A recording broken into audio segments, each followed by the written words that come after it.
اعوذ باللہ من الشیطان الرجیم بسم اللہ الرحمن الرحیم رب اشرح لی صدری ویسر لی امری واحلل عقدۃ من لسانی یفقہوا قولی واجعل لی وزیرا من اہلی اللہم فقہنا فی الدین رب زدنا علما رب یسر ولا تعسر وتمم بالخیر اللہم بلغنا رمضان آمین یا رب العالمین۔ السلام علیکم ورحمۃ اللہ وبرکاتہ۔ سورہ الانعام کی آیت 51 تک ہم نے تفسیر مکمل کی تھی۔ آج انشاءاللہ تعالی آیت 52 سے شروع کریں گے۔ اعوذ باللہ من الشیطان الرجیم ولا تطرد الذین یدعون، اور جو لوگ اللہ کی رضا چاہتے ہیں اور صبح و شام اپنے رب کو پکارتے ہیں، انہیں اپنے ہاں سے دور نہ کیجیے، ان کے حساب سے آپ کے ذمہ کچھ نہیں اور نہ آپ کے حساب سے کچھ ان کے ذمہ ہے، لہٰذا اگر آپ انہیں دور ہٹائیں گے تو بے انصافوں میں شمار ہوں گے۔ اس طرح ہم نے بعض لوگوں کے ذریعے دوسروں کو آزمائش میں ڈالا ہے تاکہ وہ انہیں دیکھ کر کہیں کہ کیا ہم میں سے یہی لوگ ہیں جن پر اللہ نے احسان کیا ہے؟ دیکھو، کیا اللہ تعالیٰ اپنے شکر گزار بندوں کو ان سے زیادہ نہیں جانتا؟ اور جب آپ کے پاس وہ لوگ آئیں جو ہماری آیتوں پر ایمان لاتے ہیں تو آپ انہیں کہیے تم پر سلامتی ہو، تمہارے رب نے اپنے اوپر رحمت کو لازم کر لیا ہے۔ تم میں سے کوئی شخص لا علمی سے کوئی برا کام کر بیٹھے، پھر اس کے بعد وہ توبہ کر لے اور اپنی اصلاح کر لے تو یقیناً وہ معاف کر دینے والا اور رحم کرنے والا ہے۔ اب ان آیات میں اللہ تعالیٰ اپنے نیک بندوں کی خصوصیات بتا رہے ہیں، اور خاص طور پہ اس وقت کی اس بات کی طرف اشارہ کیا جا رہا ہے کہ جو قریش مکہ کے جو سردار تھے وہ پیارے نبی صلی اللہ علیہ وسلم کے پاس غریب لوگوں کو بیٹھا دیکھتے تھے تو بہت سخت ان کو اپنی بے عزتی محسوس ہوتی تھی، اور پھر وہ وہاں بیٹھ کر پیارے نبی صلی اللہ علیہ وسلم کے ساتھ کوئی بھی بات چیت کرنا نہیں چاہتے تھے، وہ اس چیز میں شرم محسوس کرتے تھے۔ بعض معززین قریش جو تھے، جن میں سے اقرا اور عینیہ کا بالخصوص ذکر آیا ہے، آپ صلی اللہ علیہ وسلم کے پاس وہ لوگ آئے اور کہنے لگے کہ ہمارا آپ صلی اللہ علیہ وسلم کی مجلس میں آنے کو جی تو چاہتا ہے، مگر آپ کے گرد یہ کچھ حقیر قسم کے لوگ بیٹھے ہوتے ہیں، لہٰذا ہم جھجک محسوس کرتے ہیں۔ البتہ اگر آپ انہیں اپنی مجلس سے نکال دیں تو ہم آپ کے پاس پھر آنے کو تیار ہیں۔ آپ چونکہ ان بڑے بڑے قریشیوں کے ایمان لانے پر بڑے حریص تھے پیارے نبی صلی اللہ علیہ وسلم، تو لہٰذا دل میں کوئی ایسی ترکیب سوچ ہی رہے تھے کہ یہ آیت نازل ہو گئی، کیونکہ آپ صلی اللہ علیہ وسلم ہر شخص کے لیے چاہتے تھے کہ وہ ایمان لے آئے اور آ کے اللہ کے دین کے متعلق احکامات کو سنے۔ تو جب ان لوگوں نے یہ بات پیارے نبی سے کی تو اسی وقت پھر یہ آیات نازل ہوئیں، اور احادیث سے بھی ہمیں پتہ چلتا ہے کہ سیدنا سعد بن ابی وقاص رضی اللہ تعالیٰ عنہ فرماتے ہیں کہ ہم 6 آدمی آپ صلی اللہ علیہ وسلم کے پاس بیٹھے تھے۔ مشرکین نے آپ صلی اللہ علیہ وسلم سے کہا ان لوگوں کو اپنی مجلس سے نکال دیجئے تاکہ یہ ہم پر جرأت نہ کر سکیں۔ تب پھر اللہ تعالیٰ نے یہ آیت نازل فرمائی، اور اس آیت میں اللہ تعالیٰ نے اپنے ان صحابہ کرام کی بہت تعریف فرمائی اور بتا دیا کہ ان کو ہٹانے کی بات ہرگز نہ سوچیں۔ یہ انتہائی بے انصافی ہے کہ سچے مومنوں کو اس طمع سے اٹھایا جائے کہ دوسرے لوگ آ کر بیٹھیں جن کا ایمان لانا بھی یقینی نہ ہو۔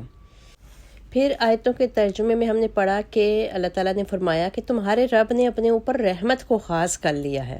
اور اگر کسی شخص نے کوئی لا علمی سے کوئی برا کام کر بیٹھے اور وہ پھر اس کے بعد توبہ کر لے اور اپنی اصلاح کر لے تو پھر اللہ تعالیٰ اس کو یقینی طور پہ معاف فرما دیتا ہے۔ مسلمانوں میں بھی کچھ ایسے لوگ تھے جن سے زمانہ جاہلیت میں کچھ بڑے بڑے گناہ سرزد ہو چکے تھے، اگرچہ اب انہوں نے بہت حد تک اپنی اصلاح بھی کر لی تھی اور ان کی زندگیاں بدل چکی تھیں، لیکن جو اسلام کے مخالفین تھے وہ انہیں ان کے سابقہ جو اعمال تھے، جو گناہ تھے، وہ یاد کرا کر تانے دینے سے باز نہیں آتے تھے۔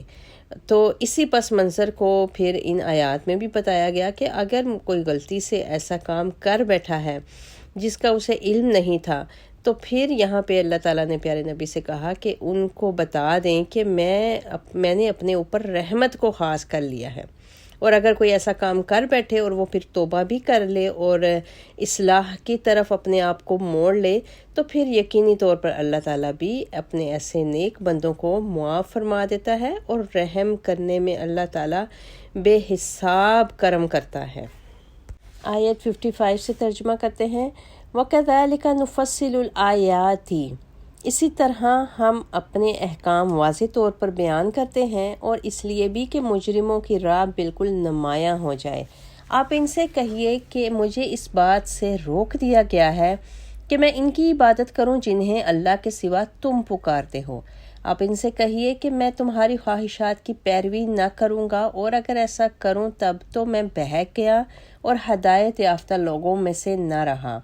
آپ ان سے کہیے کہ میں اپنے رب کی طرف سے روشن دلیل یعنی قرآن پر قائم ہوں، جس سے تم نے جھٹلا دیا ہے، اور جس چیز کی تم جلدی کر رہے ہو عذاب کی، وہ میرے پاس نہیں۔ حکم تو صرف اللہ ہی کا ہے جو حق ہی بیان کرتا ہے، اور وہی بہترین فیصلہ کرنے والا ہے۔ آپ ان سے کہیے کہ جس چیز کی تم جلدی مچا رہے ہو اگر وہ میرے اختیار میں ہوتی تو میرے اور تمہارے درمیان کب کا قصہ پاک ہو چکا ہوتا، اور اللہ ظالموں کے متعلق خوب جانتا ہے کہ ان سے کیا معاملہ کرنا چاہیے۔ اب پچھلی آیات میں تو نیک لوگوں کی خصوصیات بتائی گئیں، اب ان آیات میں اللہ تعالیٰ نے مجرمین کی صفات بتائی ہیں۔ ایسے مجرموں کے کچھ اوصاف تو پہلے بھی قرآن میں بیان ہو چکے ہیں، یعنی جو لوگ ایمان لانے کے قریب تو آتے نہیں مگر مطالبات اور اعتراضات کیے چلے جاتے ہیں۔ مثلا یہ کہ ہمیں فلاں معجزہ لا کے دکھا دو یا فلاں بات کا بتائیں تو تب ہی ہم ایمان لائیں گے، اور کبھی یہ کہ نبی تو ہم ہی جیسا بشر ہے، اور کبھی یہ کہتے تھے وہ لوگ کہ اگر حقیر قسم کے لوگ آپ اپنی مجلس سے نکال دیں تو تب ہی ہم آپ کی مجلس میں آ سکتے ہیں۔ کچھ صفات تو ان مجرموں کی سابقہ آیات میں بھی ہمیں پتہ چلی، اور کچھ مزید اگلی آیات میں بھی ذکر ہوں گی۔ اللہ تعالیٰ فرماتے ہیں کہ ہم یہ تفصیلات اس لیے بیان کر رہے ہیں کہ ایسے ہٹ درم مجرموں کی صفات کھول کر سب لوگوں کے سامنے آ جائیں۔ اور پھر آگے آیات میں مزید ان مجرموں کی خواہشات بتائی گئیں کہ ان کی خواہشات کیا تھیں، یعنی یہ مجرم یہ چاہتے تھے کہ کوئی سمجھوتا کی راہ نکل آئے، رسول اللہ صلی اللہ علیہ وسلم ہمارے معبودوں کی یا ہمارے دیوی دیوتاؤں کی توہین نہ کریں اور ہم انہیں کچھ نہ کہیں۔ آپ صلی اللہ علیہ وسلم کی تعلیم یہ تھی کہ یہ بت نہ کسی کا کچھ بگاڑ سکتے ہیں اور نہ سنوار سکتے ہیں، اور اس تعلیم سے صرف ان کے بتوں کی توہین نہیں ہوتی تھی بلکہ ان کے آباء و اجداد کی بھی ہوتی تھی، اور ان کی خود اپنی بھی۔ اس لیے وہ یہ باتیں سن کر بہت زیادہ سٹپٹا بھی جاتے تھے، اور اسی بات کے جواب میں پھر اللہ تعالیٰ نے فرمایا کہ ان سے کہہ دو کہ نہ میں تمہاری اس خواہش کو پورا کر سکتا ہوں، نہ ہی ان دیوی دیوتاؤں کی تعظیم کر سکتا ہوں، میں تو مأمور ہی اس بات پر کیا گیا ہوں کہ لوگوں کا رشتہ ان معبودوں سے توڑ کر اللہ سے جوڑ دوں۔ پھر اگر میں نے خود ہی وحی الہی کے خلاف کیا تو میں تو خود بھی ہدایت پانے والوں میں سے نہ رہوں گا، دوسرے کیسے ہدایت پا سکیں گے پھر؟ اور چونکہ یہ حکم اللہ کی طرف سے مجھے ملا ہے، لہٰذا میں کسی بھی قیمت پر اس کی خلاف ورزی نہیں کر سکتا۔ یہی چیز ان آیات میں بتائی گئی۔ پھر ان آیات میں مزید کہا گیا کہ اگر تم سچے ہو تو ہم پر عذاب کیوں نہیں لاتے، یعنی مجرموں کی طرف سے یہ بات تو بارہا کہی جاتی تھی۔ اس آیت میں بھی یہی ایک ان کی ہٹ دھرمی اور ان کی یہ صفت بیان کی گئی کہ کفار مکہ یہ کہتے تھے کہ اگر تم سچے نبی ہو تو تم اور تمہارے ساتھی ایسی بے بسی اور پسماندگی کی حالت میں کیوں رہتے ہیں،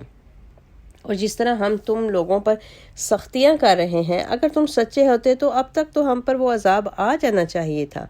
جس کی تم ہمیں دھمکیاں دیتے ہو۔ تو ان مجرمین کی پھر اسی بات کا جواب اللہ تعالیٰ نے ان آیات میں دیا کہ آپ ان سے کہہ دیں کہ میرے اپنے اطمینان کے لیے یہ بات کافی ہے کہ ٹھیک ٹھیک اس راہ راست پر جا رہا ہوں جو اللہ نے میری طرف وحی کی ہے۔ رہی یہ بات کہ تم پر وہ عذاب اب تک کیوں نہیں آ جاتا، تو اس کا جواب یہ ہے کہ ایسا عذاب لے کے آنا میرے اختیار میں نہیں ہے، یہ کام تو اللہ کا ہے۔ جب وہ ہمارے اور تمہارے درمیان فیصلہ کرنا چاہے گا تمہیں ایسے عذاب سے دوچار کر دیا جائے گا، اور پھر اس کے عذاب کو ٹالنے والا کوئی نہیں ہوگا۔ آیت 58 وَعِندَهُ مَفَاتِحُ الْغَيْبِ، اور غیب کی چابیاں تو اسی کے پاس ہیں جسے اس کے سوا کوئی بھی نہیں جانتا۔ باہر و بر میں جو کچھ ہے اسے وہ جانتا ہے، اور کوئی پتا تک نہیں گرتا جسے وہ جانتا نہ ہو، نہ ہی زمین کی تاریکیوں میں کوئی دانہ ہے جس سے وہ باخبر نہ ہو، اور تر اور خشک جو کچھ بھی ہے سب کتاب مبین میں موجود ہے۔ وہی تو ہے جو رات کو تمہاری روحیں قبض کرتا ہے، اور جو کچھ تم دن کو کر چکے ہوتے ہو وہ بھی جانتا ہے،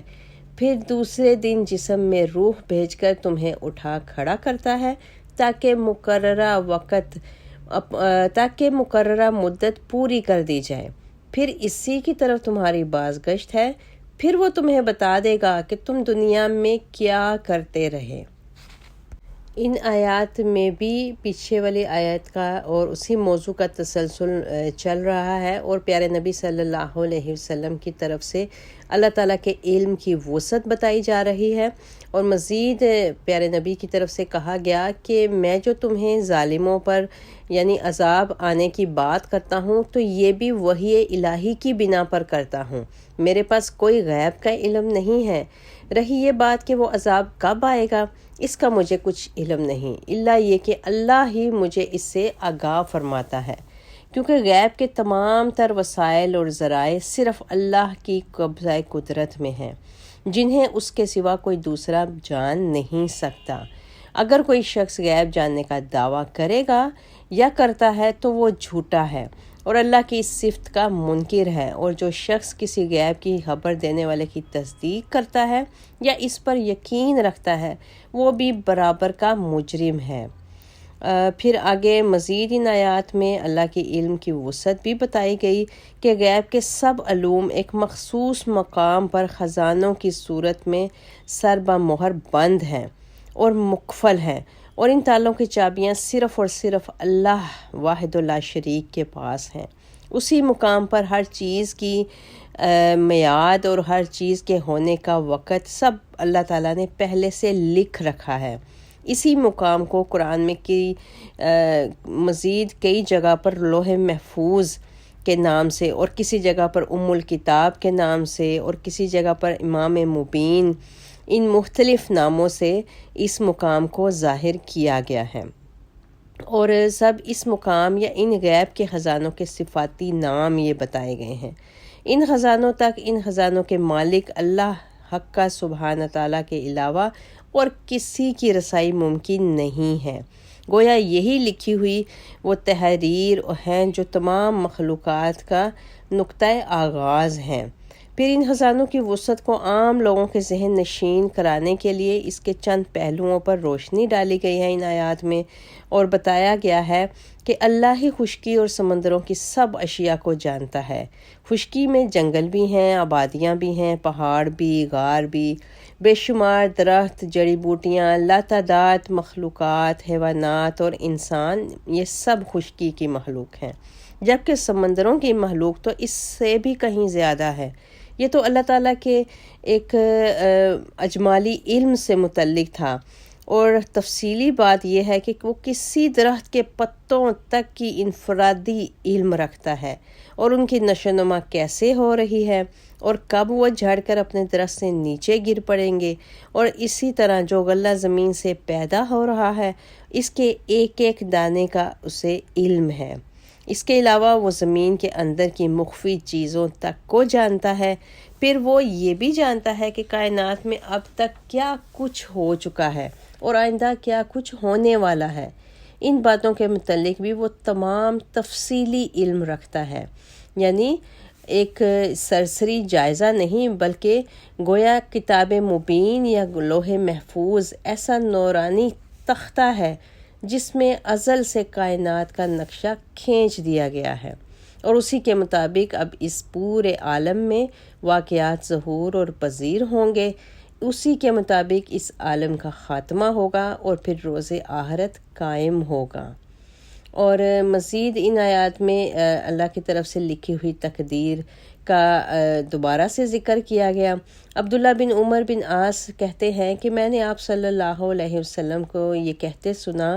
کہ اللہ تعالیٰ نے مخلوقات کی تقدیریں آسمان و زمین سے 50,000 سال پہلے لکھ لی تھیں، جبکہ اس کا عرش پانی پر تھا۔ اور پھر مزید انہی آیات میں ہم نے روح کے متعلق پڑھا اور روح کی قسمیں بتائی گئیں۔ روح 2 قسم کی ہوتی ہے، ایک حیوانی، دوسرے روحانی یا نفسانی۔ رات کو یا نیند کے دوران روح نفسانی جسم سے نکل جاتی ہے، جس کے متعلق اللہ تعالیٰ نے فرمایا کہ وہ اسے قبض کر لیتا ہے۔ اس روح کے جسم سے علیحدہ ہونے کا اثر یہ ہوتا ہے کہ انسان کی سماعت، بصارت اور قلب و دماغ اپنا کام کرنا چھوڑ دیتے ہیں، لیکن حیوانی روح جسم میں موجود رہتی ہے، جس کی وجہ سے انسان میں دوران خون جاری رہتا ہے اور وہ سانس بھی لیتا رہتا ہے، اور نیند پوری ہونے کے بعد یا سوئے ہوئے کو جگانے سے روح جو نفسانی روح ہوتی ہے وہ دوبارہ جسم میں لوٹ آتی ہے۔ اور ان دونوں قسم کی روحوں کا آپس میں تعلق یہ ہوتا ہے کہ کسی ایک روح کے خاتمہ سے یا قبض کرنے سے دوسرے کا از خود خاتمہ ہو جاتا ہے اور انسان پر موت واقع ہو جاتی ہے، گویا سوئے ہوئے انسان پر آدھی موت طاری ہو چکی ہوتی ہے۔ اسی لیے رسول اللہ صلی اللہ علیہ وسلم نے نیند کو موت کی بہن قرار دیا ہے۔ اسی حقیقت کو اللہ تعالیٰ نے اس آیت میں بھی بتایا اور فرمایا کہ اس حقیقت سے ایک دوسری بڑی حقیقت پر اس طرح استدلال کیا ہے، جو یہ ہے کہ جس طرح اللہ تعالیٰ تمہاری نفسانی روح رات کو قبض کر کے صبح واپس تمہارے جسم میں بھیج دیتا ہے، اسی طرح موت کے وقت تمہاری روح قبض کر لیتا ہے، اور جب قیامت قائم ہوگی تو وہی روح واپس بھیج کر تمہیں تمہاری قبروں سے اٹھا کھڑا کیا جائے گا۔ آیت 61 وَهُوَ الْقَاهِرُ فَوْقَ عِبَادِهِ، وہ اپنے بندوں پر پوری قدرت رکھتا ہے اور تم پر نگران فرشتے بھیجتا ہے، حتیٰ کہ جب تم میں سے کسی کو موت آتی ہے تو ہمارے فرشتے اس کی روح قبض کر لیتے ہیں، اور وہ اپنے کام میں ذرا بھر کوتاہی نہیں کرتے۔ پھر ان روحوں کو اللہ تعالیٰ کی طرف لوٹایا جاتا ہے جو ان کا حقیقی مالک ہے۔ سن لو، فیصلے کے جملہ اختیارات اسی کے پاس ہیں اور اسے حساب لینے میں کچھ دیر نہیں لگتی۔ آپ ان سے پوچھئے کہ بحر و بر کی تاریکیوں میں تمہیں پیش آنے والے خطرات سے تمہیں کون نجات دیتا ہے، جسے تم عاجزی کے ساتھ اور چپکے پکارتے ہو کہ اگر اس نے ہمیں اس مصیبت میں نجات دے دی تو ہم ضرور اس کے شکر گزار ہوں گے۔ آپ ان سے کہیے کہ اللہ ہی تمہیں اس مصیبت سے اور ہر سختی سے نجات دیتا ہے، پھر بھی تم اس کے شریک ٹھہراتے ہو۔ پھر سے دوبارہ سے آیات میں اللہ تعالیٰ کی قدرت اور اللہ تعالیٰ کے اختیارات کا ذکر کیا گیا اور بتایا گیا کہ وہ اپنے بندوں پر پوری قدرت رکھتا ہے، اور نگران فرشتوں کا ذکر کیا گیا۔ سیدنا ابو ہریرہ رضی اللہ تعالیٰ عنہ کہتے ہیں کہ آپ صلی اللہ علیہ وسلم نے فرمایا، تم میں دن اور رات کے فرشتے ایک دوسرے کے بعد باری باری آتے ہیں، عصر اور فجر کی نماز کے وقت وہ جمع ہو جاتے ہیں، پھر وہ فرشتے جو رات کو تمہارے پاس رہے تھے اوپر چڑھتے ہیں، تو اللہ تعالیٰ ان سے پوچھتا ہے کہ تم نے میرے بندوں کو کس حال میں چھوڑا، حالانکہ وہ تم سے خوب واقف ہوتا ہے۔ فرشتے عرض کرتے ہیں، ہم نے جب انہیں چھوڑا وہ نماز پڑھ رہے تھے، اور جب ان کے پاس گئے تو بھی نماز پڑھ رہے تھے۔ اس حدیث میں ان فرشتوں کا ذکر ہے جو انسان کے نامہ اعمال مرتب کرتے ہیں۔ رات کے فرشتے الگ ہیں اور دن کے الگ۔ اس کے علاوہ کچھ فرشتے ایسے بھی ہوتے ہیں جو اس کی جان کی حفاظت کرتے ہیں۔ بعض اوقات ایسے واقعات پیش آ جاتے ہیں جب انسان اپنی موت اپنے سامنے کھڑی دیکھ لیتا ہے، لیکن حالات کا رخ ایسا پلٹا کھاتا ہے کہ اس کی جان بچ جاتی ہے، اور وہ خود یہ اعتراف کرنے پہ مجبور ہو جاتا ہے کہ اس وقت اللہ ہی تھا جس نے اس کی جان بچا لی، یا یہ کہ ابھی زندگی باقی تھی ورنہ بچنے کی کوئی صورت نظر نہیں آ رہی تھی۔ اور یہ اس لیے ہوتا ہے کہ ابھی اس انسان کی موت کا وقت، معین وقت نہیں آیا ہوتا۔ پھر آیت کے ترجمے میں ہم نے پڑھا کہ وہ فرشتے اپنے کام میں ذرا بھر بھی کوتاہی نہیں کرتے، یعنی وہ اپنی ڈیوٹی میں کسی طرح کی کسی بھی غفلت کا مرتکب نہیں ہوتے۔ انسان کا کوئی چھوٹے سے چھوٹا فعل ہو، کوئی چھوٹے سے چھوٹا قول ہو، ایسا نہیں ہوتا کہ جسے فرشتے اس کے نامہ اعمال میں لکھ نہ لیتے ہوں، یا جس شخص کی ابھی موت نہ آئی ہو اس کی حفاظت نہ وہ کر سکیں اور وہ معینہ وقت سے پہلے مر جائے، یا کسی کا معینہ وقت آ چکا ہو لیکن اس کی روح کو قبض نہ کرے، یا موت تو کسی ایک کی آنی ہو اور وہ اس کی بجائے کسی دوسرے کی روح نکال لیں۔ ان میں سے کوئی بھی صورت فرشتوں کی طرف سے ممکن نہیں ہے۔ وہ اللہ تعالیٰ کے دیے ہوئے حکم میں کسی طرح کی کمی بیشی کر ہی نہیں سکتے۔ پھر آیت میں ایک جگہ ہم نے پڑھا کہ پھر ان روحوں کو اللہ تعالیٰ کی طرف لوٹایا جاتا ہے۔ یہ خاص طور پر موت کے بعد کے احوال کا ذکر کیا گیا ہے اس آیت میں۔ مختصر یہ کہ جب فرشتے انسان کی روح قبض کرنے آتے ہیں تو فرشتوں کے رویہ سے ہی مرنے والے کو یہ معلوم ہو جاتا ہے کہ اہل جنت سے ہے یا اہل دوزخ سے۔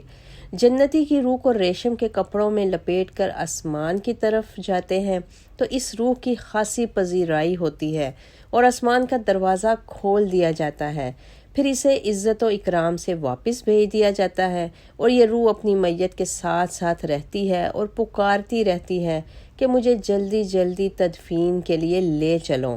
پھر تدفین کے بعد قبر میں جب سوال و جواب شروع ہو جاتے ہیں تو اسے مقام علیین پہنچا دیا جاتا ہے، اور دوزخی کی روح کو فرشتے بدبودار کپڑوں میں لپیٹ کر آسمان کی طرف لے جاتے ہیں تو اس کے لیے دروازہ ہی نہیں کھلتا بلکہ پھر اسے وہاں سے اپنی میت کی طرف واپس پھینک دیا جاتا ہے، اور وہ پکار کر کہتی ہے کہ مجھے تدفین کے لیے نہ لے جاؤ۔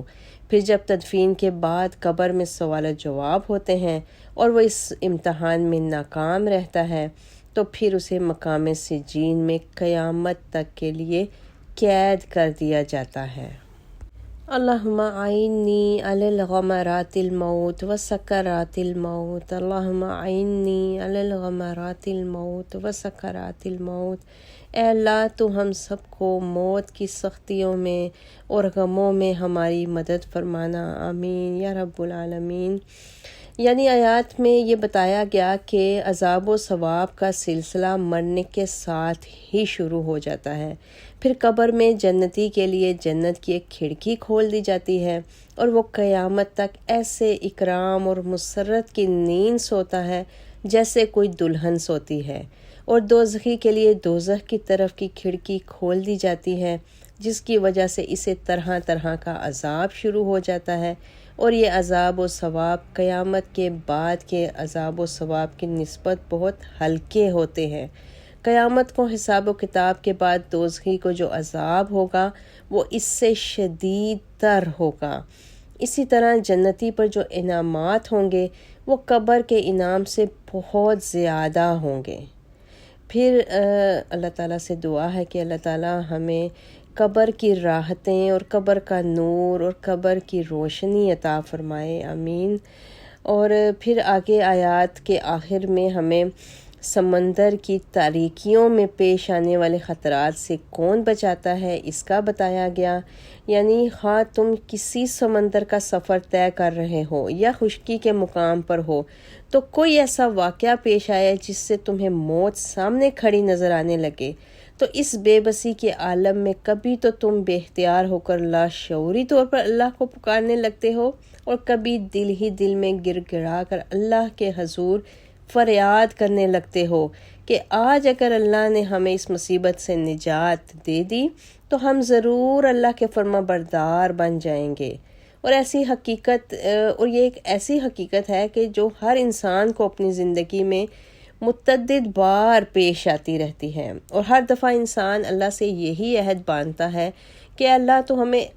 اس وقت اس مصیبت سے نکال دے، آئندہ ہم تیرے فرما بردار بندے بن جائیں گے۔